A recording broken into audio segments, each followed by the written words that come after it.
What it do, sports world, and welcome to the Real Untouchable podcast with me, Ray Diggs. I got a great segment for y'all, man. I want to talk about Tank Davis and Ryan Garcia, and do Ryan Garcia deserve a rematch after their first fight was a 7 round stoppage? Okay, and I want to talk about what Ryan Garcia's father, Henry Garcia, had to say about this situation. Okay, and how how he speaks makes no sense. Okay, I'm gonna break it down. But before I get started, make sure y'all hit the like button, the subscribe button, and also the share button. And then make sure y'all give me your feedback on what you all think about this segment. Okay, and make sure y'all go to the YouTube channel and just subscribe to the channel. You all can go to the Facebook page, as you all can see, it's right here at the bottom. Bill Belichick or the Real Untouchable Podcast, Ray Diggs. Just go there, hit the like button, okay, and just show me a little bit of love, okay.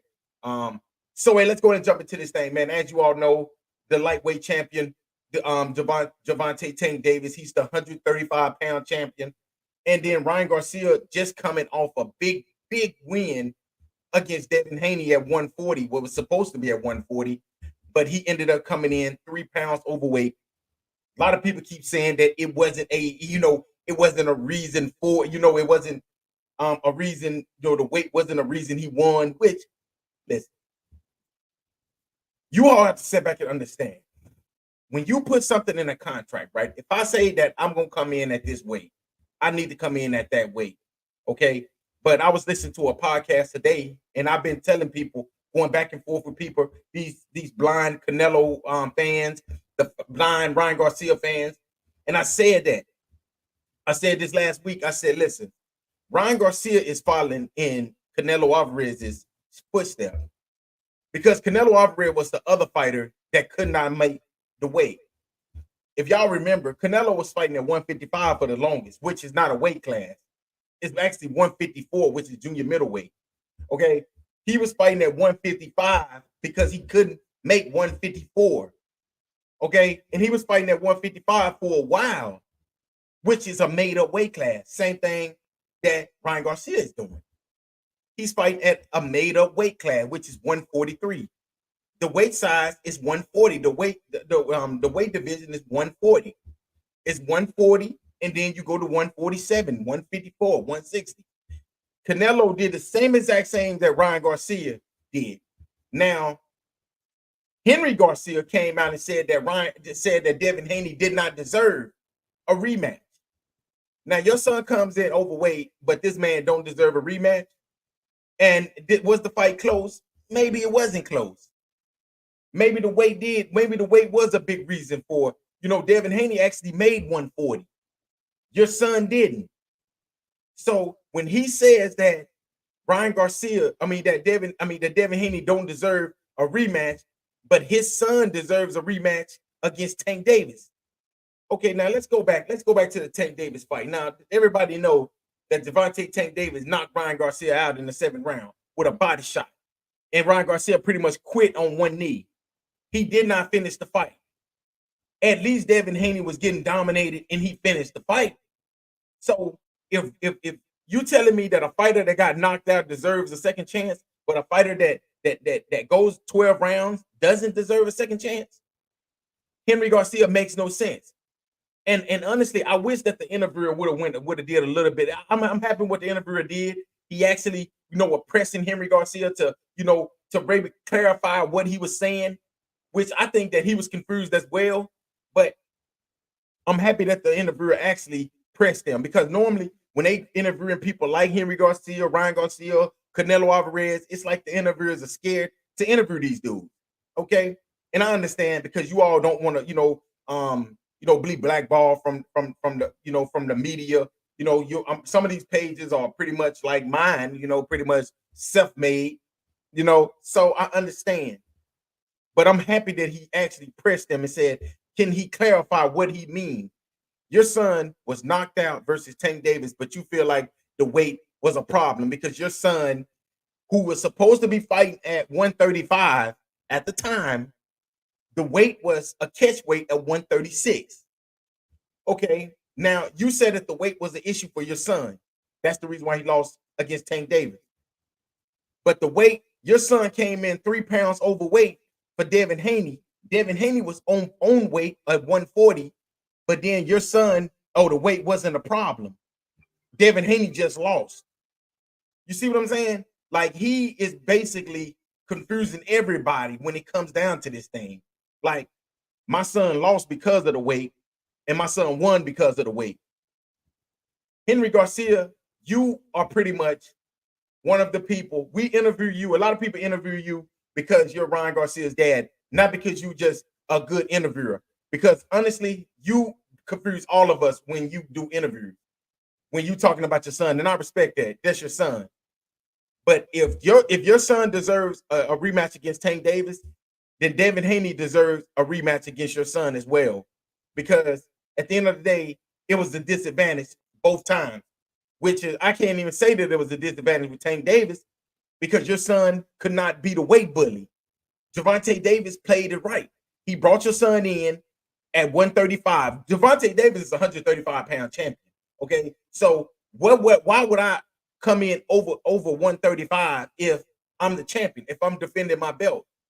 Okay, your son comes in, your son wanted a catch weight, 136. See, and that's what Ryan Garcia does. If a lot of people have been following Ryan Garcia for his career, Ryan Garcia is the type of person, he knows he's not going to make weight. He don't try to make weight because nobody's going to hold him accountable. He's just like, well, I can't say he's just like Canelo, but him and Canelo are pretty much make up a weight class. And that's what Ryan Garcia does. Ryan Garcia will know for a fact that he's not going to make weight. And he won't tell the fighter until fight week. Now, fight week come. Now, when fight week come, yeah, man, I see Max Factor. He pretty much got to finish business. Rematch is necessary to set the record straight. Hey, I feel the same way. I feel like if Tank is gonna give Ryan Garcia a rematch, I feel like Ryan Garcia should give Devin Haney a rematch. That's just my opinion. You know what I'm saying? And I honestly feel like if Tank is gonna go up to 143, then I think that the next time that Ryan faced against Devin Haney, it should be at 143. You know, because I feel like Devin Haney was drained. I feel like he was 140 because all these fighters really drained themselves to make this weight. Honestly, I think none of these fighters are that size. Tank Davis is probably 135 because you got to think about it. Tank ain't number like 5'5", 5'4". So, but you look at Ryan Garcia. Ryan Garcia is a big 140 pounder. Same thing with Devin Haney. Devin Haney is big. Okay, so when I look at these two fighters, right? I look at Ryan Garcia and I look at Devin Haney. These are really welterweights. They should be fighting at 147, honestly. He said basically, Max Factor, he pretty much said that they both know that it comes down to money at the end of the day. Hey, I agree with that. I agree. I would agree with that 100%. That's the reason why Ryan Garcia is a big name. I'm hearing now that Ryan Garcia and Devin Haney did like 1.4 million pay-per-view views. So it's definitely about money. And honestly, it's people even talking about him missing weight. Okay, like nobody even cared that he missed weight because you want to know why? Because he's a big name. Ryan Garcia is a big name, whether you like it or hate it. He is a big name. Ryan Garcia is, especially he got like 12 million followers on Instagram. So he's a big name. He's got a big following. Like people really like Ryan Garcia. So that's the reason why people take these fights. And honestly, I think that Tank Davis played it right. And I honestly feel that Floyd Mayweather pretty much was in his ear telling him what he needed to do with the rematch, with the weight clause.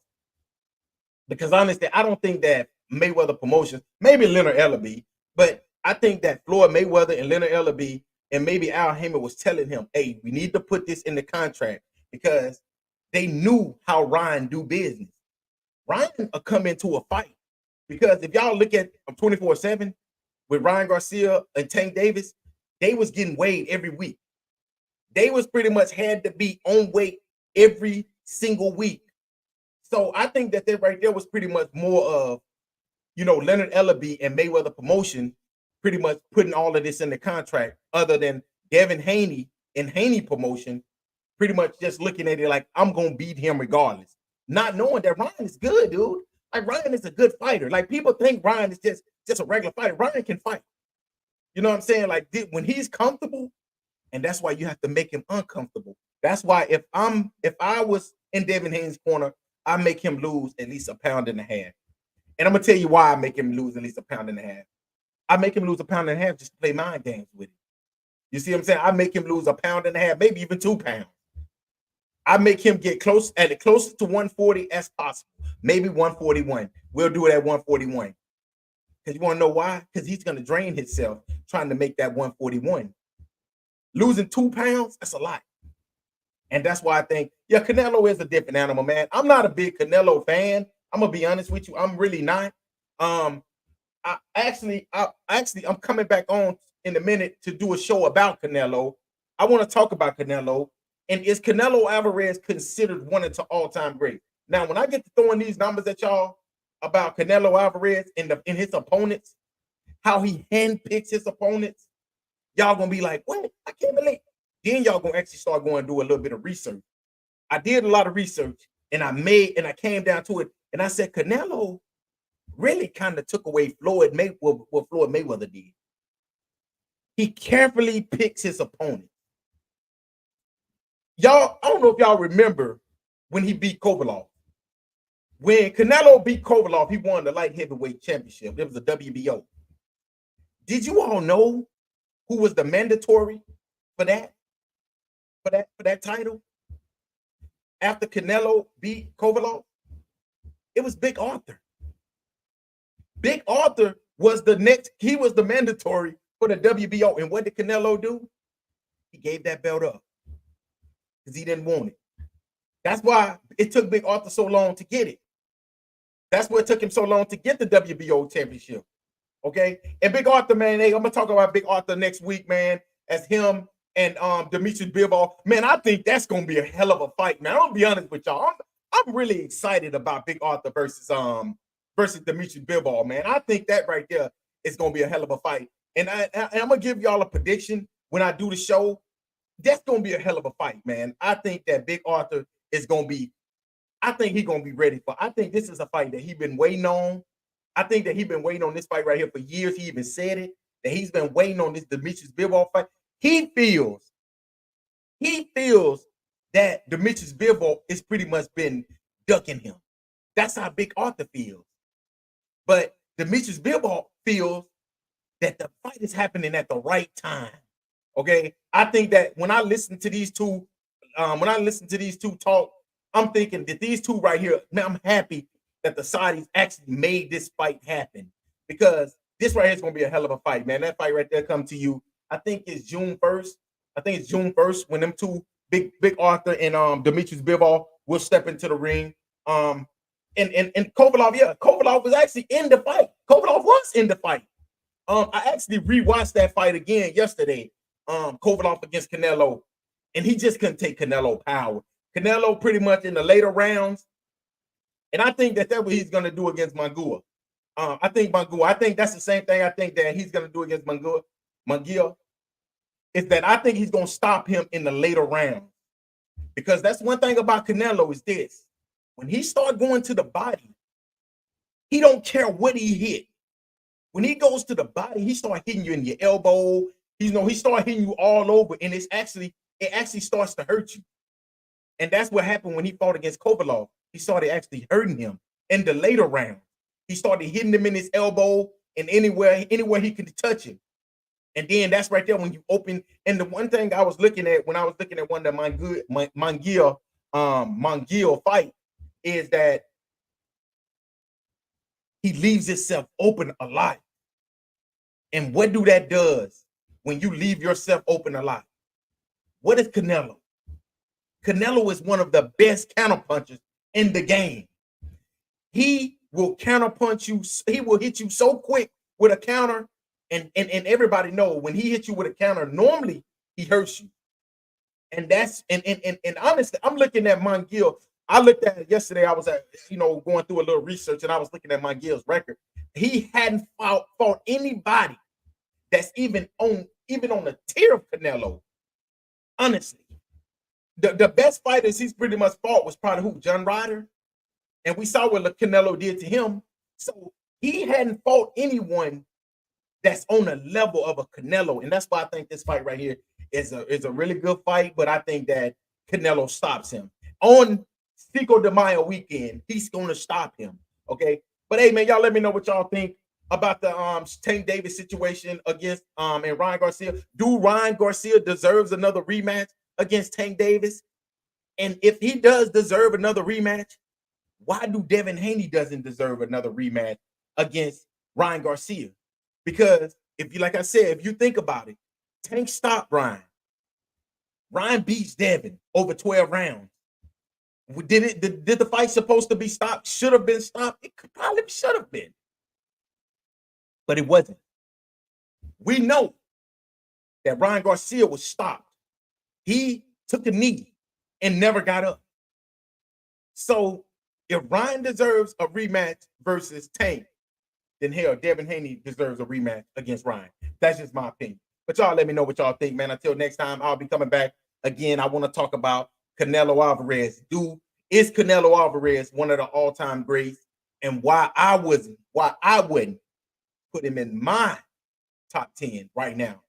But hey, on the next episode of the Real Untouchable podcast, hey, y'all make sure y'all have a great night, y'all.